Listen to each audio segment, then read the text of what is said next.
माँ, तुमसे कितनी बार कहा है मेरे दोस्त सामने यूं बार बार खांसी मत खाया करो। अच्छा लगता है क्या कोई घर में आए और तुम हर समय खांसती रहो? तुम्हें शायद पता नहीं, तुम्हारी खांसी की आवाज़ से परेशान होकर मेरे दोस्त यहाँ से जल्दी चले गए। और एक दोस्त तो यह भी कह रहा था कि उस दिन भी तुम्हारी माँ बहुत हंस रही थी। अब तक उनकी खांसी गई नहीं क्या? कहीं उन्हें कोई गंभीर रोग तो नहीं? हमें यहाँ आना बंद करना पड़ेगा। और रमेश, तेरे परिवार का ध्यान रख, वरना कहीं इनकी वजह से तेरे परिवार को कुछ रोग ना हो जाए। माँ, आप अपने कमरे से ज़्यादा बाहर मत निकला कीजिए। रमेश गुस्से में अपनी माँ कलावती जी से बोला। पीछे से रमेश की पत्नी सुधा भी बोली, रमेश, मैं तो तुम्हारी माँ को समझा समझा कर थक गई, मगर इनके कानों तो जूं तक नहीं रेंगती। पूरे घर में यूं ही खांसते खांसते घूमती रहती है। इन्हें तो इतना भी नहीं पता कि मुंह पर हाथ रखकर खांसी खानी चाहिए। घर में 2 छोटे बच्चे भी हैं, कम से कम इनके बारे में ही सोच लेती, मगर नहीं, इन्हें अपने कमरे में एक जगह बैठा ही नहीं जाता। कलावती जी बोली, तुम दोनों के पास ना तो मेरे लिए समय है और ना मेरे लिए पैसे हैं। घर के इलाज कर कर के थक गई हूँ, मगर खांसी में कोई फर्क नहीं पड़ा। फिर भी तुम लोग मुझे अस्पताल लेकर नहीं जाते, उल्टा कहते हो कि खांसी मत खाओ। भला खांसी कोई जानबूझकर खाता है क्या? कितनी बार कहा मुझे डॉक्टर के दिखाओ, मगर तुम दोनों को अब इस बुढ़िया की फिक्र कहाँ है? सुधा हाथ जोड़कर बोली, माँ, आप अपने कमरे से बाहर मत निकला कीजिए, बस इतनी मेहरबानी कीजिए। हाँ, नहीं है हमारे पास आपके लिए पैसे। मेरे भी 2 बच्चे हैं, उनकी जिम्मेदारियां पूरी करें या आपके पीछे पैसे लुटाएं? आपको तो बस बैठे बैठे मुफ्त की रोटी तोड़नी आती है। काम की ना काज की, दुश्मन अनाज की। कलावती जी बोली, बहू, अब तक तो सारे घर का काम तुम मुझसे ही करवाती आई हो। तुमने तो सिर्फ बच्चे बड़े करने में अपनी उम्र बिताई है, मगर मैंने इस मकान को घर बनाने में अपनी उम्र बिताई है। घर का एक एक कोना सजाया है मैंने। घर की साफ सफाई से लेकर रसोई भी संभालते आई हूँ मैं, मगर आज तक जब इतने दिनों से ये बुढ़िया खांसे जा रही है तो किसी को रत्ती भर फिक्र नहीं है मेरी। रमेश बोला, माँ, सुधा बिल्कुल सही कह रही है। अब आपकी तो उम्र हो चली है, मगर मेरे बच्चों के सामने तो उनका पूरा भविष्य पड़ा है। आपको तो अब भगवान उठा भी ले तो कोई बात नहीं। कलावती जी बोली, वाह बेटा, अच्छा सिला दिया है तूने मेरी ममता का। अच्छा हुआ तेरे बाबूजी मुझसे पहले ही इस दुनिया से चले गए, वरना अगर आज वह ये सुनते तो जीते जी मर जाते। हमने जब तुझे पाला पोसा तो कभी तेरे दादा दादी को नज़रअंदाज नहीं किया, क्योंकि तेरे आने से उनकी अहमियत कम नहीं हो गई थी। माना इंसान पर अपने बड़ों और अपने छोटों दोनों का भार होता है, मगर इसका अर्थ कदापि ये तो नहीं कि वह बुढ़ों को मरने के लिए छोड़ दे। मगर आज तूने ये सब कहकर यह साबित कर दिया कि तुझे और बहू को मेरी बिल्कुल परवाह नहीं है। कलावती जी अपने कमरे में जाकर रो पड़ी। भला कोई बेटा अपनी माँ को ऐसे कड़वे शब्द कैसे बोल सकता है? अभी 4 दिन पहले की ही तो बात है, जब कलावती जी अचानक सुधा के कमरे में पहुंच गई थी। तब अचानक कलावती जी को देखकर सुधा के हाथों से हड़बड़ाहट में सोने की चेन का डिब्बा गिर गया, जिस पर लिखा था, हैप्पी बर्थडे सुधा, ये गिफ्ट तुम्हारे प्यारे पति की तरफ से। सुधा ने फटाफट गिफ्ट उठाया और अलमारी में रख दिया और सक पकाकर बोली, माँ जी, आप क्यों मेरे कमरे में आ गई? क्या काम था? मुझे बाहर ही बुला लिया होता। कलावती जी बिना कुछ बोले अपने कमरे में आ गई और सोचने लगी, बेटे के पास अपनी पत्नी को सोने का उपहार देने के लिए पैसे हैं, मगर अपनी माँ का इलाज करवाने के लिए नहीं है। क्या शादी के बाद बेटा इतना बदल जाता है? क्या बहू का अपनी सास के प्रति कोई फर्ज नहीं? आज मैं बेटे पर इतनी बोझ बन चुकी हूँ कि वह मेरे मरने का इंतजार कर रहा है। आखिर मुझ पर बेटे का कितना खर्च हो जाता होगा? लगभग 4 या 5 साल से मैंने तो एक साड़ी भी नहीं खरीदी। उल्टा घर का सारा काम करती हूँ, वह अलग, फिर भी इन दोनों पर बोझ बन चुकी हूँ। ये सोचकर वह बहुत रो रही थी। इतने अपशब्द सुनने के बाद उनकी हिम्मत हारने लगी थी। उन्हें रमेश के बचपन के दिन याद आ गए। रमेश माँ कलावती जी और पिता रघुवीर जी का लाडला बेटा था। रघुवीर जी कहते, देखना कलावती, एक दिन रमेश पढ़ लिख कर हमारा नाम रोशन करेगा। रमेश केवल 10 वर्ष का था और रघुवीर जी का निधन हो गया, मगर कलावती जी ने सिलाई कढ़ाई का काम कर रमेश की पढ़ाई पूरी करवाई। आगे चलकर रमेश का पढ़ाई में मन नहीं लगता था। उसने जैसे तैसे पढ़ाई तो पूरी कर ली, मगर नौकरी नहीं की और खुद का व्यवसाय खोला। कलावती जी ने रमेश की शादी करवा दी। शुरुआती दिनों में तो सब सही सही चल रहा था, मगर धीरे धीरे बहू सुधा ने अपने असली रंग दिखाने शुरू कर दिए। 2 बच्चों के जन्म के बाद उसने घर के काम करना तो दूर, काम छूना तक छोड़ दिया। घर के सारे काम की जिम्मेदारी उसने कलावती जी के कंधों पर डाल दी। कलावती जी के कुछ कहने पर सुधा बात का बतंगड़ बना देती और रमेश के कान भर देती। धीरे धीरे रमेश भी सुधा के रंग में रंगने लगा और कलावती जी को जो मुंह में आता वह बकने लगा। कलावती जी तो बहुत पहले से ही अकेली हो चुकी थी, मगर आज इतने कड़वे शब्द उनसे सहन नहीं हो रहे थे। उनका रो रो कर बुरा हाल हो रहा था कि इतने में पास में रहने वाली उनकी सहेली कमला घर आई। वह कलावती जी से बोली, एक खुशखबरी है कलावती, कल ही अपने गांव में एक डॉक्टर पति पत्नी आए हैं। सुना है विदेश से आए हैं, जो हम जैसे बूढ़ों का इलाज मुफ्त में कर रहे हैं। उनके साथ उनका 6 साल का बेटा भी है। सुना है थोड़े दिन यहाँ भारत ही रहेंगे ताकि हम जैसे बूढ़ों का इलाज मुफ्त में कर सके। कलावती जी खुश होकर बोली, क्या वे मेरा भी इलाज करेंगे? कमला बोली, मैं अभी सुबह ही उनसे अपना इलाज करवा के आ रही हूँ कलावती, तू अभी चल मेरे साथ, तुझे भी बहुत समय से खांसी है। कलावती जी भी कमला के साथ उन डॉक्टर दंपति के पास पहुँचती है और अपना इलाज करवाती है।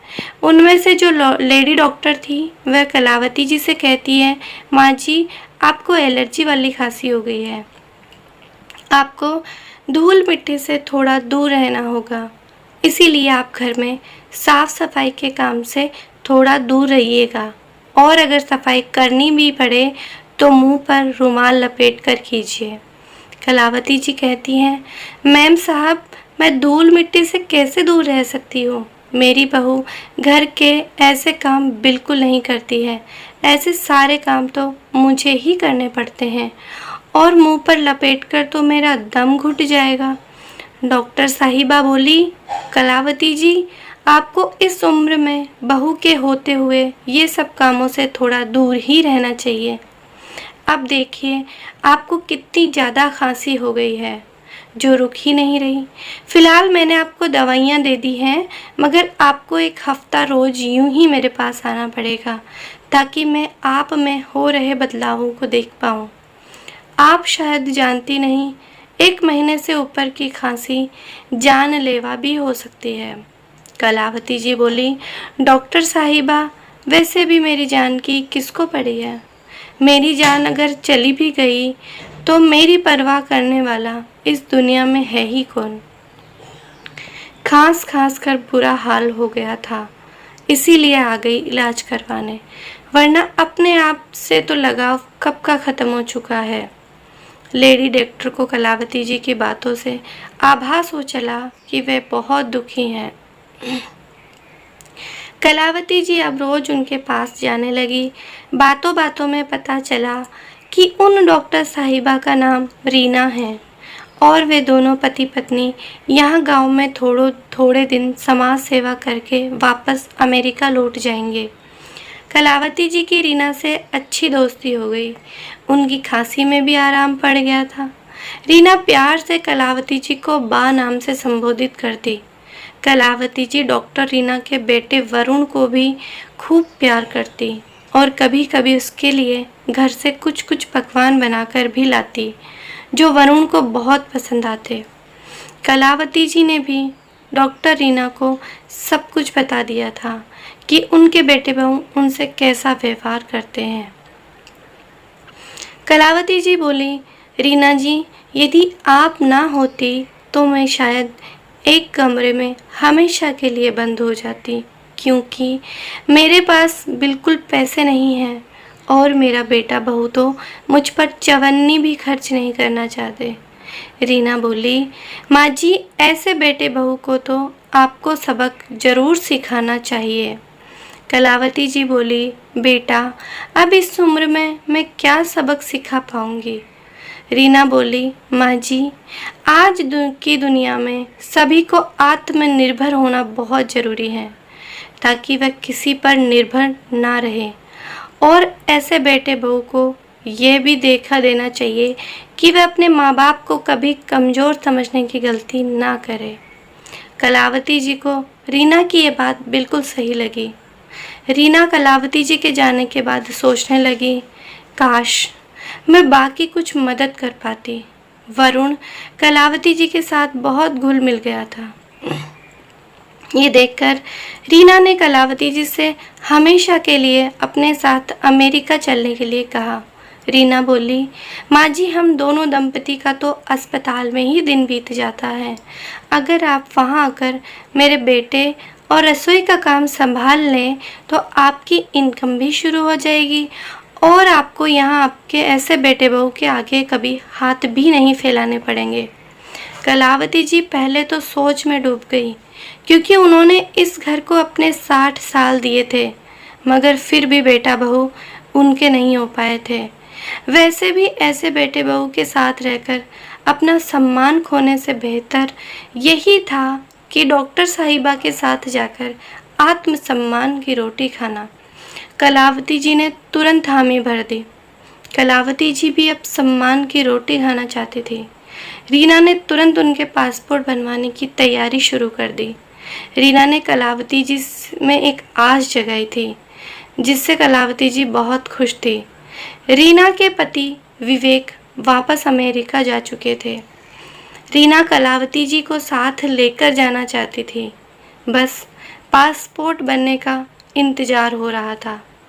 थोड़े समय में सारी प्रक्रिया ख़त्म हो गई और कलावती जी हमेशा के लिए रीना के साथ यहाँ अमेरिका चली आई। सुधा बोली, अच्छा हुआ बला टली।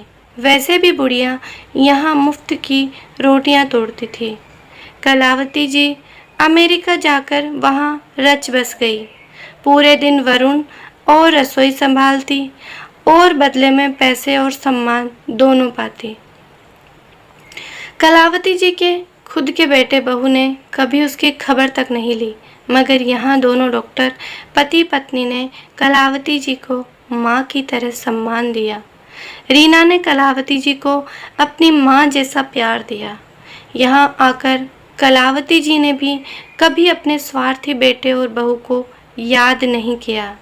लगभग 15 वर्ष हो गए। कलावती जी को अमेरिका में एक दिन अचानक उनके बेटे रमेश का उन पर फ़ोन आया और वह रोते हुए बोला, माँ, तुम्हारी बहू सुधा को ब्लड कैंसर हो गया है और मैं बहुत मुसीबत में हूँ। शायद हमने जो तुम्हारे हर पल तिरस्कार किया, ये उसी की सज़ा है। माँ, मुझे माफ़ कर दो। कलावती जी इतने सालों बाद बेटे की आवाज़ सुनकर कुछ देर तो बोली ही नहीं, मगर माँ कब तक अपने बेटे से नाराज़ रह सकती है। वे बोली, मेरे बचाए पैसों में से कुछ पैसे मैं तुझे भिजवा दूंगी ताकि तू सुधा का अच्छे से इलाज करवा पाए। रमेश बोला, माँ, बहुत मेहरबानी होगी आपकी। कलावती जी फ़ोन रखकर सोचने लगी, इतने सालों बाद बेटे का फ़ोन आया, वह भी जरूरत के लिए। खैर उन्होंने रीना से कहकर अपने अकाउंट से 3 लाख रुपए निकलवाए जो उन्होंने जमा कर रखे थे और भारत अपने बेटे को भिजवाए। सुधा का इलाज उन्हीं पैसों से करवाया गया। जो रमेश और सुधा कभी अपनी माँ को सम्मान ना दे पाए, आज उन्हीं के कमाए पैसों से अपना काम करवा पाए। कलावती जी यहाँ अमेरिका में बहुत खुश थी क्योंकि वह आत्मसम्मान की रोटी जो खाती थी, ना कि बेटे बहू के टुकड़ों पर पल रही थी। उन्होंने कभी नहीं सोचा था कि जिंदगी उन्हें नया मौका देगी। वह तो ये सोचकर हिम्मत हार गई थी कि शायद अब पूरी जिंदगी बेटे बहू के ताने सुनने पड़ेंगे, मगर भगवान ने उन्हें फिर से नया मौका दिया था, नई जिंदगी दी थी जो वे आत्मसम्मान के साथ गुजर बसर कर रही थी।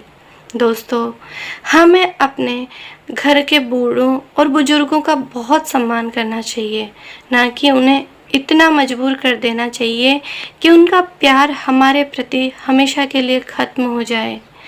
और कभी भी किसी को इतना कमज़ोर नहीं समझ लेना चाहिए कि वह तुम्हारे बगैर कुछ नहीं कर सकता, क्योंकि जिस भगवान ने हम सभी को धरती पर भेजा है, उन्होंने हमारे भरण पोषण का भी इंतजाम कर रखा है। अपने घर के बड़े बूढ़ों को इतना मजबूर भी मत कीजिए कि उन्हें इस उम्र में अपने लिए आत्मसम्मान की रोटी की खोज में निकलना पड़े। इस कहानी के प्रति आपकी क्या राय है? मेरी ये कहानी आपको कैसी लगी? प्लीज़ अपनी प्रतिक्रिया ज़रूर दें और मेरी अन्य कहानियों को सुनने के लिए चैनल को लाइक एंड सब्सक्राइब ज़रूर कीजिए। थैंक यू दोस्तों।